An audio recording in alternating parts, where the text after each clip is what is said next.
Good afternoon, everyone.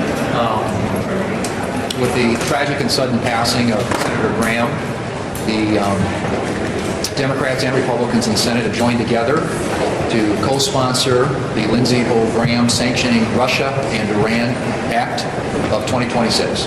It's legislation that I hope we can move across the floor. It was probably, I would say, in Lindsey's last days, the thing he cared most passionately about, something he's worked on for the past year, and I think we all, both Democrats and Republicans, realize not only would this be a great tribute to him and his work and his legacy on national security matters, but it would also be something that would really give the president a tool at his disposal to try and end the war in Ukraine. Ukraine is now the largest conflict, literally, since World War II in Europe.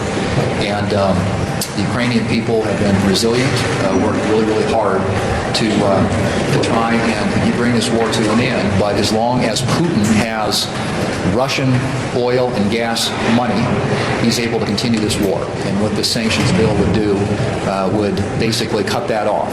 And Lindsey also cared passionately, as you know, about the Middle East. And so the sanctions on Iran, I think, complement what's in the underlying bill.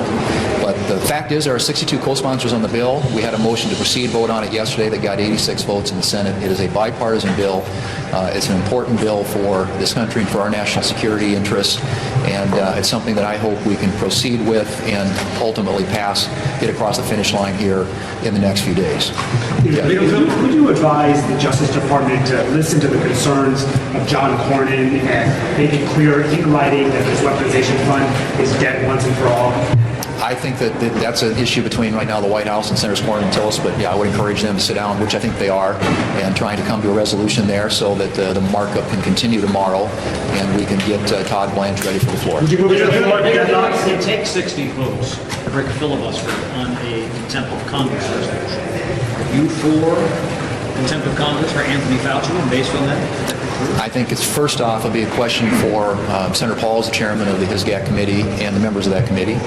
But certainly his answers today were completely inadequate, and I think that's certainly how do you feel about I think that's an option that ought to be available to us.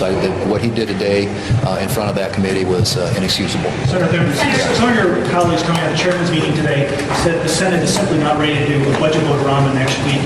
After hearing from your colleagues, your assessment of what do you plan to do next week? I said all along that this is a budget resolutions and reconciliation bills are very challenging. This one is no exception. And some of the things that are being contemplated, being done in this reconciliation bill or in this budget resolution legislation are things that could implicate a number of committees.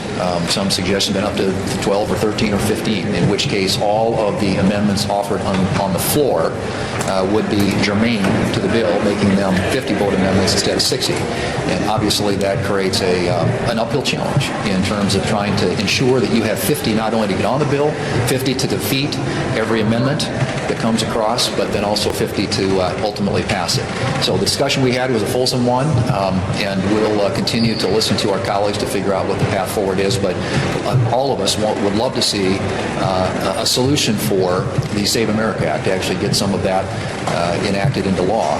And the budget resolution presents a potential opportunity to do that, in addition to providing much-needed funding for the military. And so we're taking a hard look at it. But we also know we have to have 50 votes. And at the moment, as I've said before, we're probably not there, but we'll continue the conversation and see where it goes. We've got about a week to think about it. You're really have to proceed with the August recess now that about 12 of your Republican colleagues are probably to stay behind on the recess and go through and passed.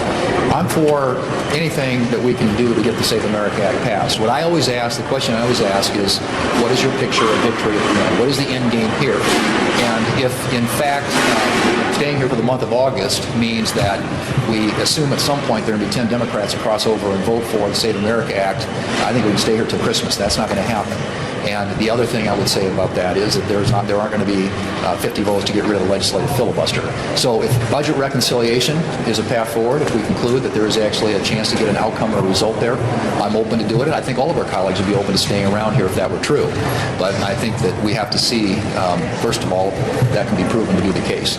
And but I don't think, having a Congress sitting around here for the month of August in quorum calls or having to vote on Democrat amendments is probably a good use of anybody's time. So we will see and see where the conversation goes. Yeah. Do you think, are you comfortable with your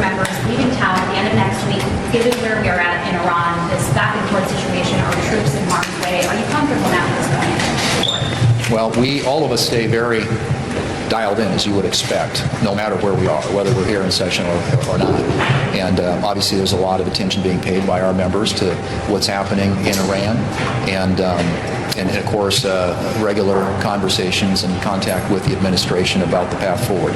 But obviously we want success there. We think that we achieved a high level of military success there. The question on the Strait of Hormuz is something that obviously the President and his team are trying to continue to negotiate, and hopefully they'll land an outcome or a solution there in the near future.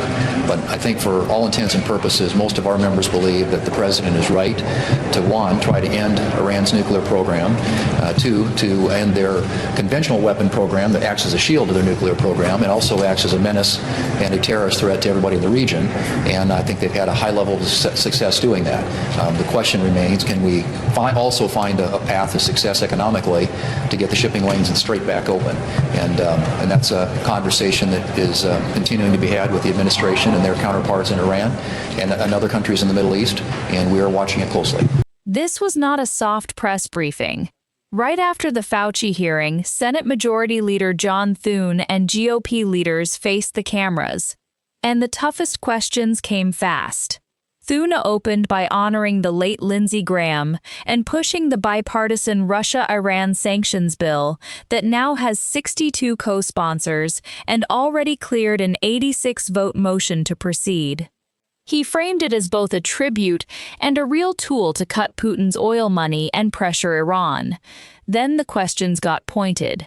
On the Todd Blanche nomination and the weaponization fund concerns from Cornyn and Tillis, Thune said the White House needs to sit down and kill that fund in writing so the markup can move. On Fauci, Thune did not hold back. His answers today were completely inadequate. He said contempt of Congress ought to be available to us, and left the final call to Rand Paul's committee. That is the clearest signal yet that the contempt path is still live. On the Budget and Save America Act, Thune was blunt. Reconciliation is hard. They do not have the 50 votes locked down. Staying through August only makes sense if there is a real path to victory. Otherwise, it is just quorum calls and Democrat amendments. He is open if the numbers work, but he is not interested in theater. This briefing shows the Senate GOP is still fighting on 3 fronts at once: Fauci accountability, the Blanche confirmation, and whether they can actually deliver on election integrity before they leave town. The next few days will decide how far they push.